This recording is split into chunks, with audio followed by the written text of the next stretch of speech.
In the summer of 1992, Trent Reznor set up a studio at 150 Cielo Drive. This was a Los Angeles home that was notorious for the murder of 5 different people in 1969. Those people were Jay Sebring, Abigail Folger, Wojciech Frykowski, Stephen Parent, and notably the homeowner and famous actress Sharon Tate. This was the site of the Tate murders by the Manson family. That is a seminal piece of American history and American folklore, and it was here that Trent Reznor set up his home studio to record Nine Inch Nails' now pivotal sophomore album, The Downward Spiral. Now, this was a concept album with a particularly dark and nihilistic tone. It centers around the descent of a fictional character named Mr. Self-Destruct, and it follows him as he traverses through a land of violence and deals with drug addiction and sex and religion. Now, this album would actually turn out to be a landmark record in the world of music technology and production. It was using new and innovative methods of recording, experimental methods of tracking guitars and drums, and working really substantially in post-production. This was actually one of the first records that used Pro Tools 1, to translate abstract recordings into loops, into formal compositions, and augmenting more traditional and recognizable tropes of guitars and drums into much more abstract forms and textures. And compared to Nine Inch Nails' first record, Pretty Hate Machine, it was also a lot more nuanced. The goal was to achieve a more nuanced sound to explore negative emotions in more ways than just pure aggression. And the result was augmenting standard synth, guitar, and drum sounds into something a bit more experimental. This showed how digital audio could be used in a creative way rather than just a convenient way. You couldn't make this record if you were to do it in the more traditional ways of the early 90s and the late 80s. So let's explore the gear and the production techniques behind The Downward Spiral. It's kind of like a metaphorical gate between the old world of recording and the new world. So Trent set up the studio and named it Le Pig, after the word pig that was written on the front door of the house in blood. Now, it's important to point out that somewhere along the process of recording this album, Trent actually ran into Patty Tate, that is Sharon Tate's sister. She confronted him about the possibility of using her sister's death as a way to kind of promote this kind of darker aesthetic for the album. Reportedly, whenever they bought the house to record the album, they didn't even know that the murders happened there. I mean, this wasn't the only building for sale. No, but I'll say this. I mean, there's a couple things you can nail me on. This is was a funeral home. I lived in Sharon Tate's house. I can say this, you don't need to believe me, but the Sharon Tate thing, for example, they didn't tell us it was that house. I wasn't thinking of, well, I wonder if they're going to take me to the Sharon Tate house. That didn't even cross my mind. It was the coolest house we saw, and later that night I discovered it was that house, which made it even kind of cooler. Not that I support Manson, who I think is an asshole. Charles, that is. The studio was built around a 56-input AMEC Mozart console. It also had a few Rupert Neve modules in it as well. It was paired with 2 A800 Mark III Studer tape machines, as well as a bunch of outboard gear, some of which you can see in this kind of blurry photo. I'll outline the ones that I think I might know, but if you know any of these, please leave them down in the comments. Now, the primary instruments and samplers included the following: an Akai S1100 and a Kurzweil K2000, a Prophet VS, a DigiDesign Turbo Synth, ARP Odyssey, Oberheim Expander, Oberheim OBMX, Roland MKS80, some Mini Moogs, a few Dopfer synths, as well as a Roland R70 drum machine, and I'm sure there's much more than that. Those are just the ones that I found reported and during my research was able to confirm. Even John Lennon's own personal Mellotron was given to Trent to use during the recording of the record by Interscope's founder, Jimmy Iovine. Apparently, some of the Beatles tape loops were still on the Mellotron. And very notably, the studio came equipped with a Mac with Pro Tools on it. Not Pro Tools 2,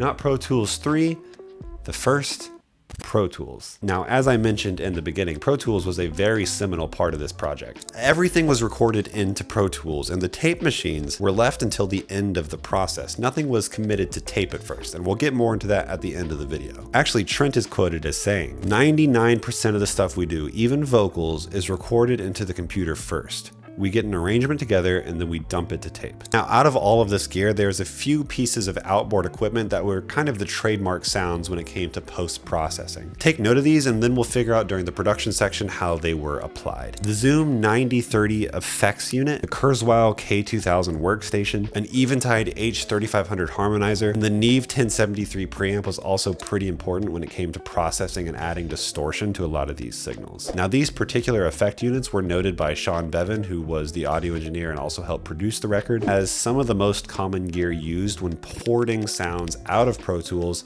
doing a bunch of processing to them, and then putting them back through into Pro Tools. In other words, there really wasn't a lot of digital processing when it came to this record. Most of the sound design was done outside of the DAW, and then Pro Tools was used primarily for compositional purposes. They would use it to construct loops or to move around elements in the composition and on the timeline, but we'll dive more into that soon. Gear doesn't mean anything without understanding how to apply it, so let's dive into the production aspect of this album.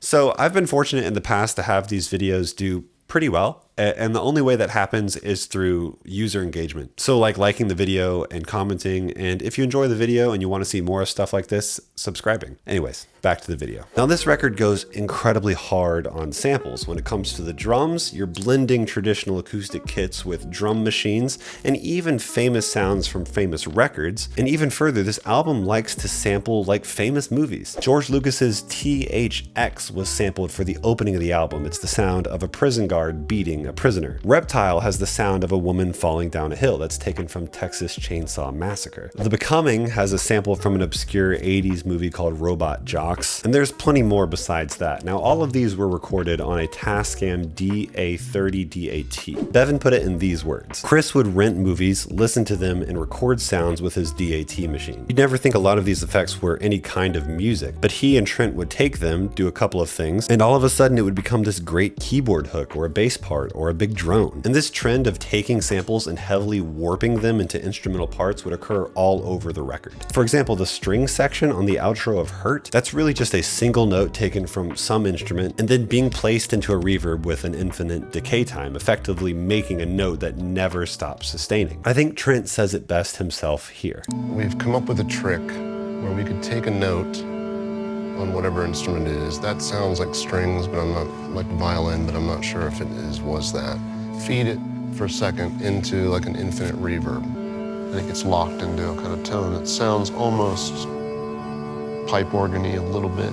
Because it's not coming out of a synthesizer, it's not quite in tune, it's not quite right, it feels human. Now there are a ton of different examples I could pull from, but probably the most listened to and the most recognizable is from the breakout single Closer. That's a kick drum sample taken directly from Iggy Pop's Night Clubbing. It's an 808 that Bevan apparently EQ'd the top end out of to get some of the hiss out of it, and then producer Flood, who is also on this record. He was mostly known for his work with U2 and Depeche Mode. He augmented a sample by running it through a Neve 1073 and then through that Zoom 9030 in order to give it a bit of a ring modulation. Now when it comes to production, remember how I told you to take note of the Zoom 9030 as well as the K2000 and that Eventide H3500? Remember, these were all very important for post-processing after the original sounds had been recorded. But all of those original sounds started off with a very abstract process. The musicians on this record were kind of used like samplers just as much as the actual samplers were. Drummer Stephen Perkins of Jane's Addiction, Chris Vrenna from Nine Inch Nails and Marilyn Manson, guitarist Adrian Bellew from King Crimson and Frank Zappa, and honestly a bunch of other stuff, as well as Trent Reznor himself. They would record 20 to 30 minute jam sessions that were kind of reacting loosely to the rough demos. They were told to react to the demos either in a rhythmic fashion or in a melodic fashion, and often they would create the guitar tones on the fly. They would mess with the pedal sounds while the guitarist was playing until they found a tone that was inspiring. Interestingly, Reznor often preferred to record everything DI. He would use use the Zoom 9030 to create an effect sound, and then from there go directly into a Neve 1073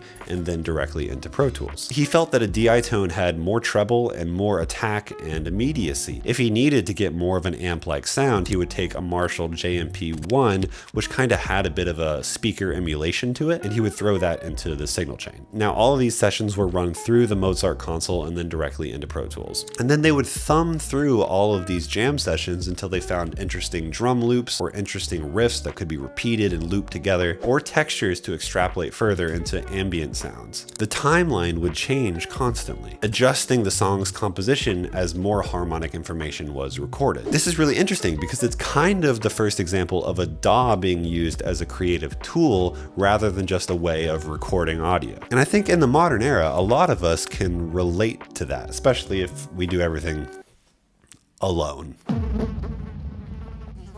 All right, let's talk about vocals. In contrast to the heavily sample-based and more kind of perfect, rigid instrumentation, the vocals were much more organic and kind of served as a counterpoint to the whole process of the rest of the record. As Bevan puts it, he wanted it all to flow together because everything else was so piecemeal. To his way of thinking, whereas the rhythm should be perfect, the emotion should come from the voice and the guitar. So these things were largely performed in a single take. That is, unless the guitar part was a riff that he'd loop over and over again. So vocals were recorded in full takes. And if any note was messed up, Reznor would at most track a whole new verse, no one-word punch-ins or anything like that. And this was to keep an emotional consistency across the entire track. Now, Bevan also noted that he would keep 2 different microphone stations set up like at all times, because vocals were always kind of a spur-of-the-moment thing for Reznor. Often, as soon as Trent felt he was ready to record the vocal, you had to record the vocal because the energy would go quick and he would just leave the room. And on that note, the microphone was almost always a Shure Beta 58A. It would often be run into a Neve 1073 and then into an LA2A, and then printed directly into Pro Tools. Now, these Beta 58s were what these sort of stations were all over the studio,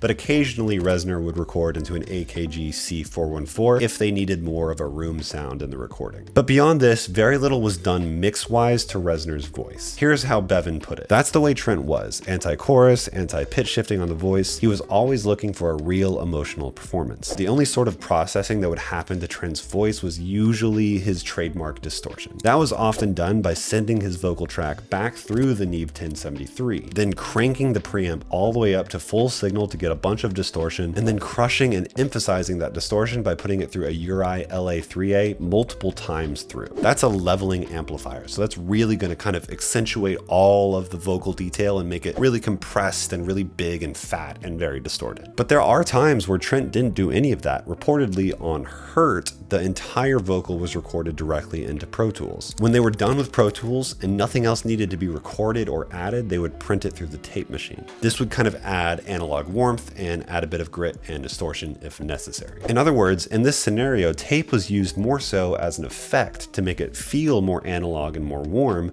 than as a necessary application for recording. The mixes were then finalized by Sean Bevan and Alan Mulder at a different location though. But even then, sometimes parts were added. Reportedly, the keyboards in the outro of Closer were added during this part of the process. Now, the downward spiral represents a really unique pivot point in the world of music production. On one hand, it is kind of rooted in the analog world. It uses plenty of fancy outboard gear, and it also even uses tape at the end of the day. But on the other hand, the record couldn't really have been created without the use of a DAW. It was born out of the creative use of a timeline, something that is inescapable today. It was on the forefront of the recording revolution while still honoring the traditions of the past, whether it meant to or not. And I think there's a lot of cool takeaways for the home musician. You might not have a mini Moog, but you do have 20 to 30 minutes to record a jam session into Audacity. Anyways, I hope you enjoyed, and I'll see you next time. Bye-bye.